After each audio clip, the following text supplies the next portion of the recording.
If you're focusing on driving your heels into the floor to create more glute activation, you're leaving a ton of opportunity on the table. And this is something I was taught when I first started training as well. Always drive your force through the heels to activate the glutes. But that just biomechanically isn't necessarily correct, especially if we are not making a good connection with our forefoot, the ball of the big toe, and the big toe with the floor. We need that connection to be powerful to cue the glutes to actually extend our hip and to bring us out of a given side. So I'm going to show you a different variation of a hip hinge so that you can feel your glutes activating more than ever. Now let's just get into a kickstand hinge like this and bring your weight to that side you are working on, and you should be able to pretty much lift this leg off of the floor. Now bend your knee over your toes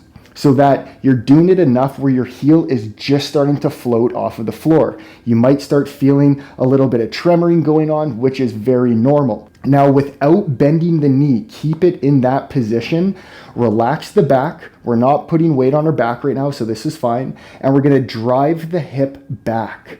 As we're driving the hip back, don't let the knee come back with you. Try to keep it bent this whole time. And do this nice and slow. Maybe you're going to come a quarter of the way down or half of the way down.